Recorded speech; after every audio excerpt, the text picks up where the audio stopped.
The Nords are at it again. What's up, guys? It's Apollo here, and we are back playing Thrones of Britannia. This, of course, is a glorious siege battle.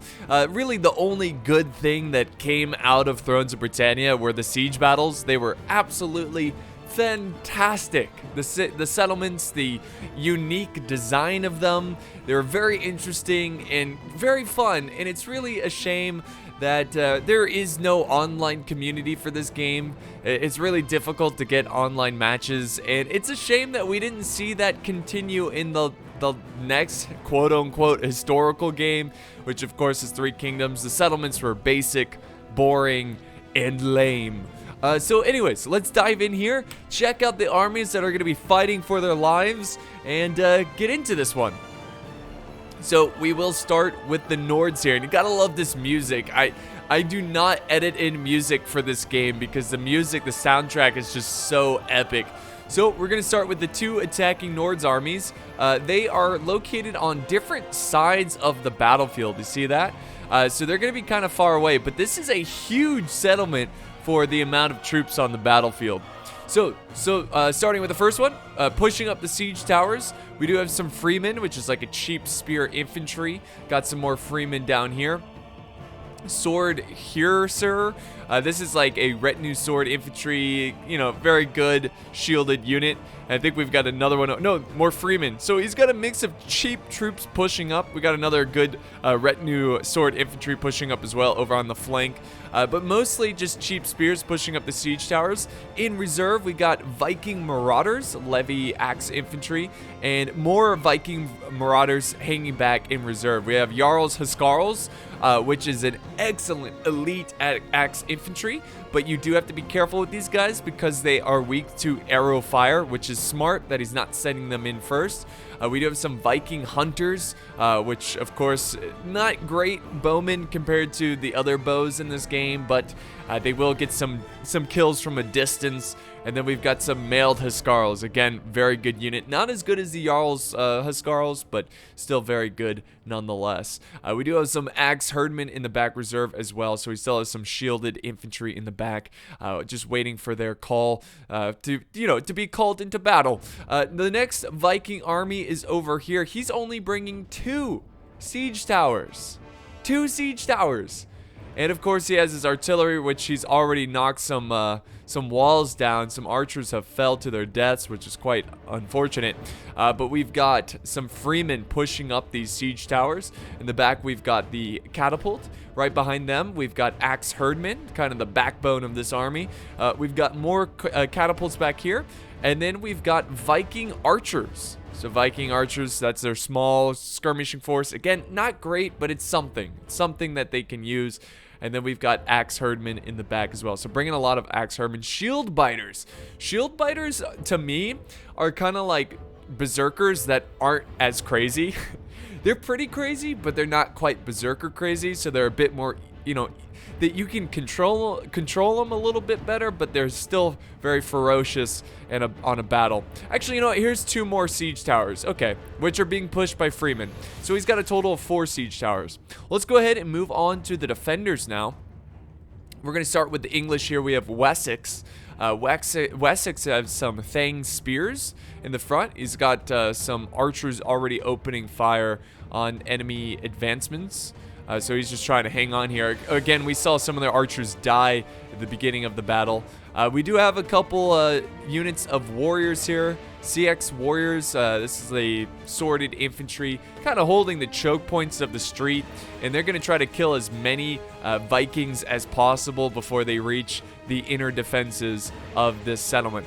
We do have some more warriors in the back. Again, just kind of shifting them around to key locations on where they need to defend. And we have some mailed spearmen, which is a solid spear unit that can hold choke points for a very long time. He does have a reserve force back here. We do have some scout horsemen, a light horse unit, good for running down archers and, well, scouting. We do have some royal bodyguard, some archers in reserve, which is smart. And then finally, we've got the Earl's Thangs, which is a very good unit. Let's go ahead and go to the next faction, which I probably have never pronounced correctly ever, but is it Mide? Mide, M-I-D-E. Or is it Midi or Might? I'm pretty sure it's Might. We'll go with Might. But they have some swordsmen, retinue sword infantry in reserve, ready to hold the last little point here, the last stand. Back over here, and look at this. The battle has already started beginning. The Vikings are scaling the walls. We got some Kern spearmen holding the front, spear raiders holding this wall, mixed in with some Kern axemen. And also we've got some raider swordsmen, a light swordsman pushing in. Look at these guys, very lightly armored. We'll see how long they last. We also have more band. I don't know how to pronounce this one. Fianna band? I don't know. It's a retinue sword infantry, tier 1, not amazing. And then we got another one over here. And then finally we've got the last one way over here, the Kern axemen, ready to face the sword Herseer. But yeah, that's pretty much it. I guess there's some in reserve over here too, some spear raiders and some archers, freeman archers in the back. So now we can do normal speed, guys, and let this battle unravel. Love this guy's hairdo. Look at this guy. Hold on, I gotta get this. Look at this guy. Oh yeah, the mohawk. So yeah, they're doing a good job here of pushing. If I'm the Vikings, looking at the army comp of Maid, they don't seem too strong. It seems like if they keep pushing, now of course the freemen are breaking, that's to be expected, but if they keep pushing up their elites, they should be able to cut through this defensive line pretty quickly. It seems like subpar infantry that they should be able to cut down without too much of an issue. But you got to give credit to Maid here for definitely putting up a great stand and fighting for the walls, something that some players don't like to do, and I don't know why. The walls are so important. You don't want to give them up so easily. Ooh, that guy just got tossed over his shield. Oof. All right, let's go back over to this side and see what's going on here. Things are a little bit slower on this side. We've got some warriors lined up here, ready to fight, and I love another thing I love about this game is that the cheering. Let me just give you a second and listen to this.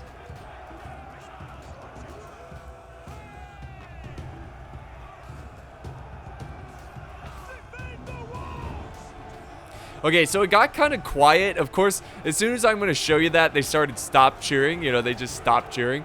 But there they go again. It just sounds like a bunch of people chanting or cheering and throwing some shade at the enemy. It sounds really good. The sound design on this game is beautiful. And I think sound design is really, really important. And yeah, I just hope that Troy Total War is going to be have the same quality of sound design.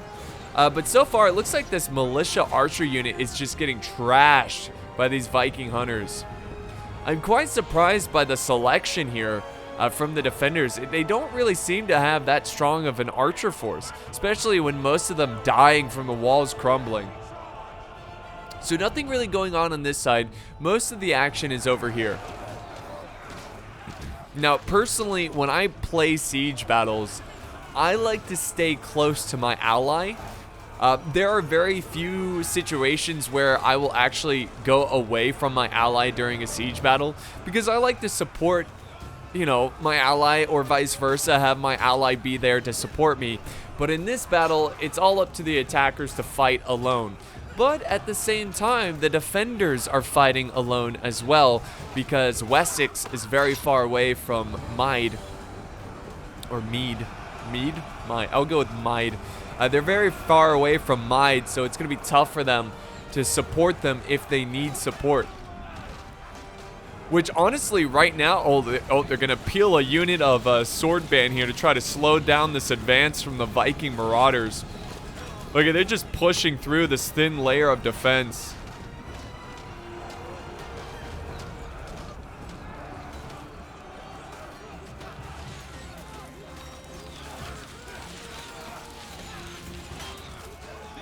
And then, of course, we've got the archers doing the best they can, firing in the backs of these Vikings and trying to soften them up. Oh, but the Vikings do not like that. And now they have their hunters opening fire on these men, trying to get them off the battlefield, take them out from a distance. Oh, they're actually causing some breaking here. Hey, I'm quite impressed by Might. They're doing a good job of just maintaining this line and, you know, inflicting casualties on this Viking army, but is it going to be enough? We'll see. And, you know, this, again, by being closer together, I think, oh, hold on, hold that thought, guys. We actually have a push here by Axe Herdman and Freeman taking on the warriors here of Wessex. CX warriors. And we got another little stand right here. So they're using the breach points they used to, you know, when they destroyed the walls with the artillery. Well, how are the siege towers going? The siege towers are pushing. The troops from the siege towers are pushing. But again, I don't like this assault here by the Norse player because he's so spread out. This assault is so spread out. Again, you know, going back to being close to allies, you also want your own army close by so you can support each other. Now, of course, the good thing of being so spread out is that it also spreads out the defenders, but I feel like it's easier for the defenders, even if they are spread out, than compared to the attackers if they're spread out. So I just think you're at a disadvantage when you spread out your forces like this, but maybe I'm wrong. Maybe I'm wrong. Again, it does cause the defenders to have to spread out their troops as well. It makes it so they have to defend more choke points and more streets. But this isn't going well for the Vikings, for the Nords. They've got a unit of Freemen breaking. Again, that's kind of to be expected. You know, the Freemen aren't really that well-trained troops, not quality troops. So you would assume that they would have sent up reserves up this way to kind of help with that. But I think the English here, the Wessex, they're going to be able... Oh, I hold the thought. We've got a charge, a sally out here from the scout horses who are in the back lines. How long have they been doing this? Oh, my God. In fact, I think they've... Yes, they've killed a lot of the Viking Archers. Excuse me, I'm over here ranting about spreading out troops. And we've got this epic play right now by Wessex, who is going to kill off these archers. And he's going to now go to the catapults. Let's see what he does here. Let's see what he does. Nice archer fire right into the horses. Does cause a lot of them to die there. And a lot of them are breaking. The unit is breaking. Yep, sure enough, they are going to get the heck out of there. So a good play by the Vikings not to panic. They use their archers, focus them down, and they're gone. Now they can focus their ammo on the main assault over here, which is going very well for Wessex. They're doing a good job. They've got these units surrounded. I mean, again, the Vikings so spread out, it's going to be tough for them to punch a hole through the attack. See, I prefer an attack more like this. Very close together. Very, you know, it's so the troops can support each other. For example, I know it's not happening here, but if the Vikings won on this fight, they could easily shift and get behind the defenders that are like really close by. So you can move troops quickly to support each other when, well, they're near each other. And that's why I tend to like to keep units close by. But hey, the Vikings are having a tough time here. The Nords are having a tough time. They've got these herdmen, new fresh herdmen getting into the fight. But they have lost a lot. And that center is not going well for the Vikings. So they need to quickly try to win on this flank here and send up reinforcements, which it looks like they're already setting up. Oh my God, what is this? You gotta love Total War, man. You gotta love it. This is hilarious. This is from Total War Attila. I've seen this from Total War Attila. Which tragically, a lot of people say this is just look at this guy. Look at this guy. What is he doing? Okay. Look, they just like lay down like, I'm going to take a nap. All right. All right, so finally, yeah, they're going up the siege tower. And that's going to be nice, fresh troops to kind of reinforce this center. But they need to hurry up and beat these guys. I mean, they need to win on a flank somewhere. And I think it's going to happen right here.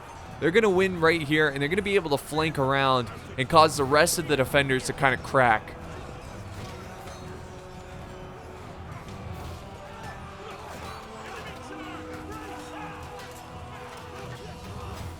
So there you have it, guys. They have broken through. The defenders are calling it quits there, and they've also won on this flank as well.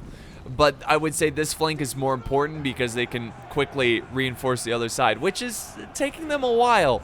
Maybe they didn't realize it, but they need to get going. Send them in. Flank these guys. Help out in that fight. Men are dying as we speak. Every second you waste is just another man dead. So they need to quickly move in there and support. Push in. There we go. See, it's getting these troops away from the front.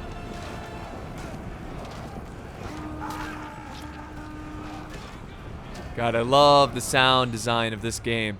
Let's go back over to this side and see how the push is going. Well, it's still going, that's for sure. Actually, wow, okay, the Vikings are making a move here. These warriors are starting to waver in the face of the Freeman soldiers. That's unfortunate. Oh wait, they've kind of recollected themselves, I guess. They stopped breaking, but the Vikings are just kind of pushing through them. Look at that. They're like, I don't care. And I think the player assumed that they were gonna break soon and just push through them, expecting them to break at any moment. But they just wavered, and they're still fighting. But look at this flank, though. It doesn't matter. This is still an effective move.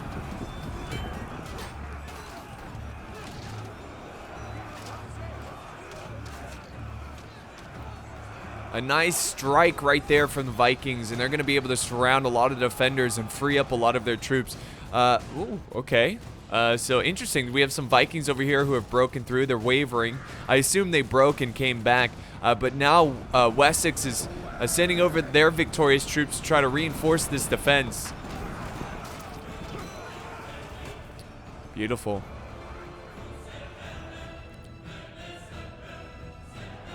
And then back over here, we've got the kind of the final stand of the defenders.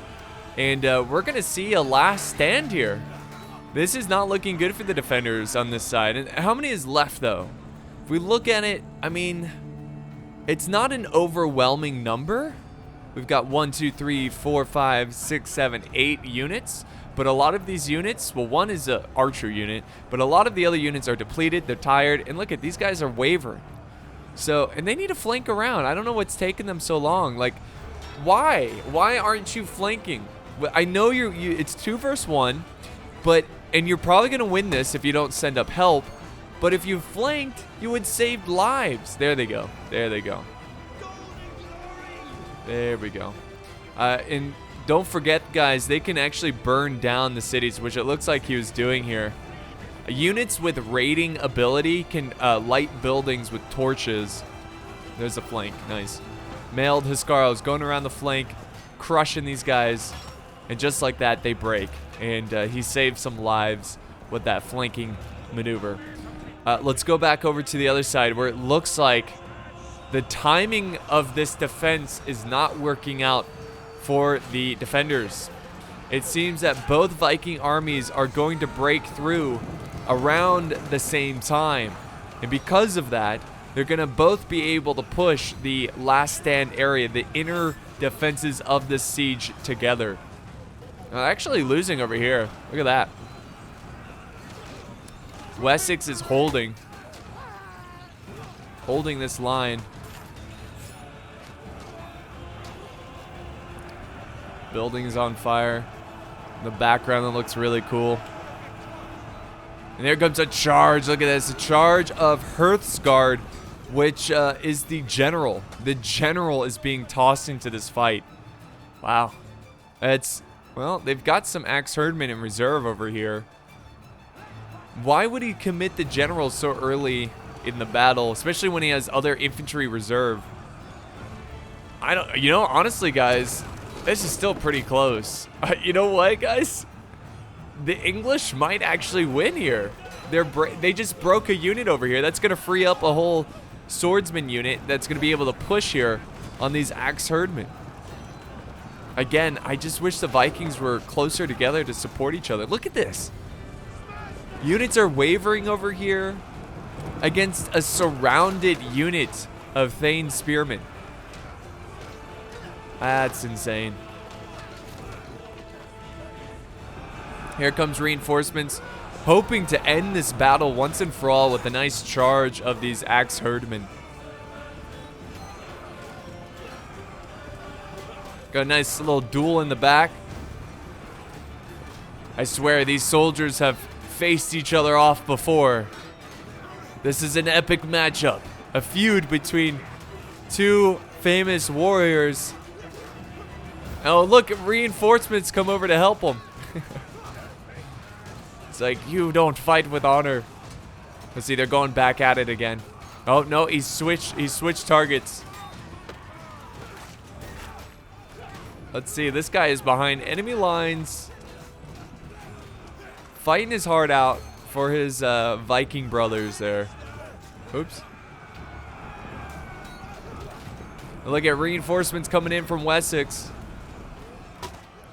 And I don't know, guys. I think Wessex might take this. Look at all the breaking from these Vikings. I swear, at one moment they had it, and then the next, it's over. It's gone. But look who's oh my god. Okay, so I disagree with this maneuver here. And I know it's easy to, I'm being a backseat gamer right now. It's always easy to critique gameplay when you're not playing and you're sitting back, relaxing, enjoying it. But he should not send units in yet. He should send what he has over to his ally and crush what's left. That way he can save some of his allies' army and be even stronger for when they push this this town center. Because there's still a lot of units left here. There's still a lot of units. Wessex, well, yeah, they both have like 2 solid units of infantry. We still have a general over here. But he's not sending any help to his ally.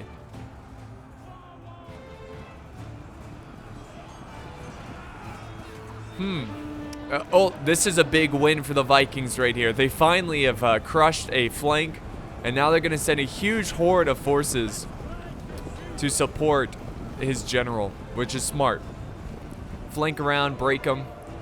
And okay, the Vikings take this one. What a close battle, though. I mean, that could have gone either way. I could have easily saw Wessex win that one. They're going to finish the job here, though. Charge in. Alright, so the bounce power is in favor of the attackers still, but the Vikings have taken many casualties.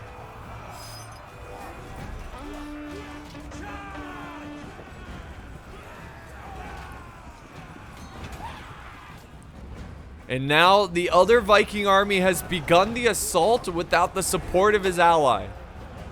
It's like 2 rival Viking chieftains fighting for ego or something. I was the first one to charge in. Oh, man. Yeah, and they're getting crushed. Look at, we got a flanking unit coming in. Oh, dear, oh, dear. We got a unit of raider swordsmen coming around the flank, and look at all the arrows coming in. This is going to be a tough attack here. Now Wessex is moving up his bodyguard to keep the men inspired, even though that's not his men. Still feels good to know that there's some friendlies nearby. And now he's committing everyone else into this battle. Jarl Huskarls, Hertzgard, Viking Hunters. They better pray that these archers don't have a lot of ammo, but I'm pretty sure they just started. I think they've got a full amount of ammo. Yep, look, troops already breaking. They gotta hurry up, close this gap, because they don't want to take too many casualties from the arrows. Wasn't too bad there, but let's see what they can do. Even some of them are breaking through. Look at that. And another unit, Earl's Thanes, pushes up. Another good unit there. And since this attack has begun, this Viking army needs to move. And they're taking their sweet time. I get it. These troops are tired. They're exhausted. You don't want to rush them into a battle because that's going to hurt their performance. But your ally, who didn't wait for you, is in need of help. Look at the general back here trying to keep the men inspired. doing general abilities, I'm sure, trying to keep the men still in the fight. Combat is even, though. That's good. That's a good sign for the Vikings. Look at this line, though. That's a pretty cool line. Line formation.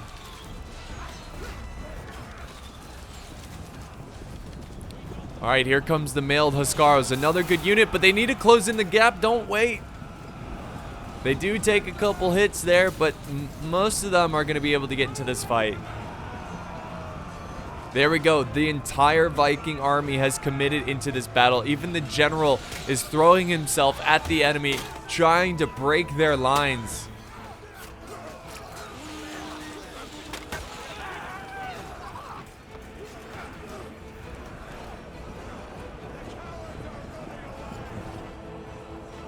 The next Viking army's still making their way. They're now rushing. They realize that it's a do or die situation. This might be a good time for reinforcements because they are making some ground here. There's only 2 more units. No, I'm sorry. Technically, there's no more units of infantry left. All they have is archers and a cav unit, which could easily flank around and get some hammer and anvil. But it is a general, so you risk losing the general. So it's something you kind of have to weigh. I would say it's a desperate situation, and I would try to get that general going around the flank and doing hammer and anvil on the backs of these Vikings. Another unit breaks here. Look at that. Jarl Huskarl is breaking from the fight. We have Viking Archers. They're just throwing everything they got in here. Throwing everything they got into this fight.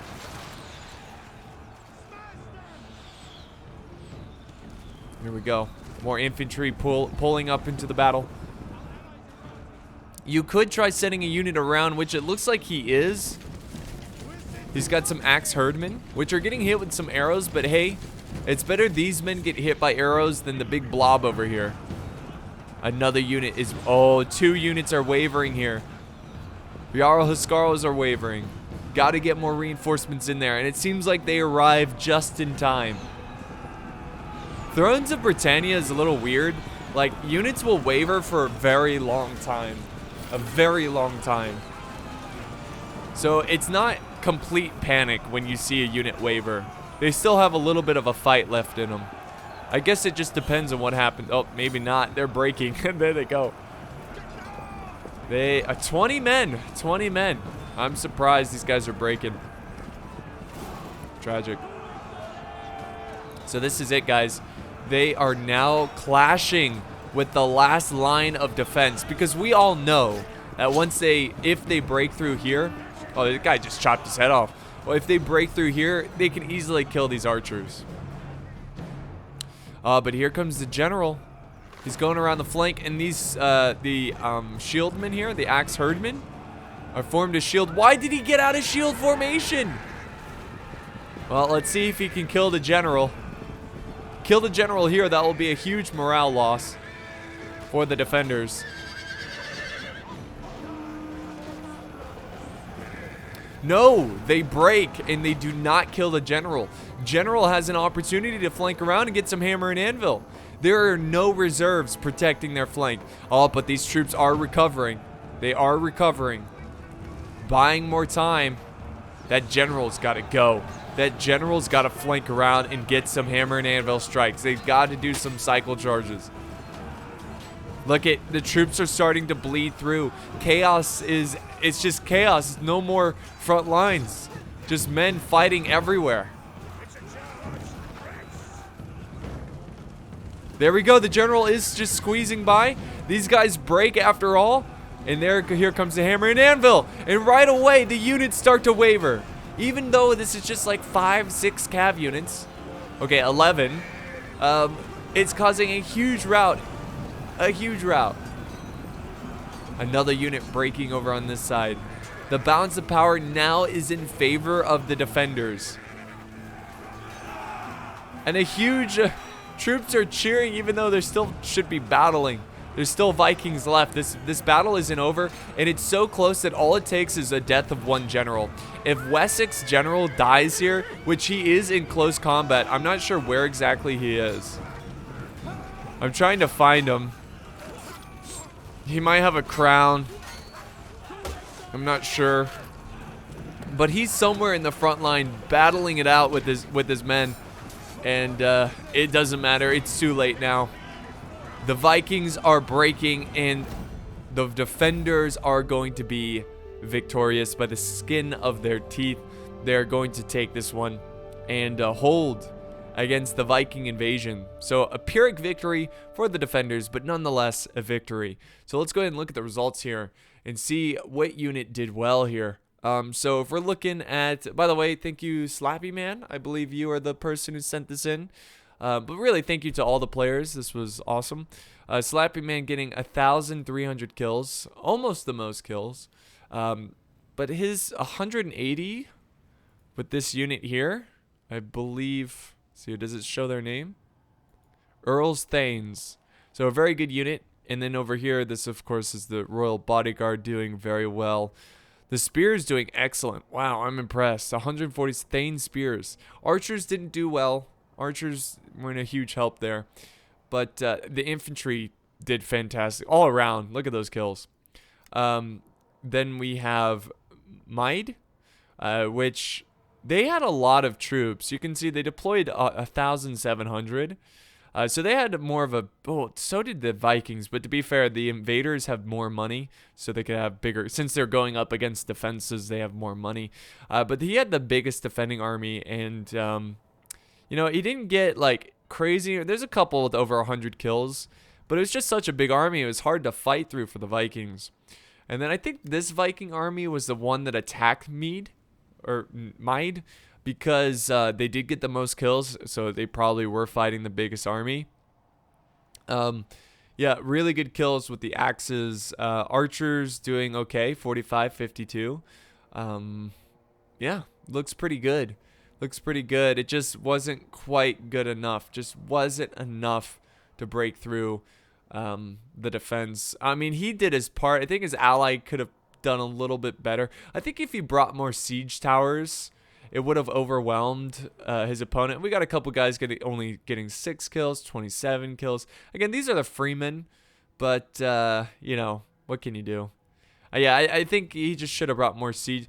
I would have brought one less artillery. I wouldn't even, you know what? I wouldn't even use the artillery to destroy the walls. I would have just used them to burn down the city. Use siege towers, as many as possible, and overwhelm them on the walls. And you could even save a couple shots of the artillery for the inner keep area of the battle as well. But nonetheless, a great battle, a very close battle. I hope you guys enjoyed this one. If you enjoyed it, of course, don't forget to leave a like. If you didn't, well, dislike it. Thank you guys so much for watching, and I will see you guys next time on the battlefield.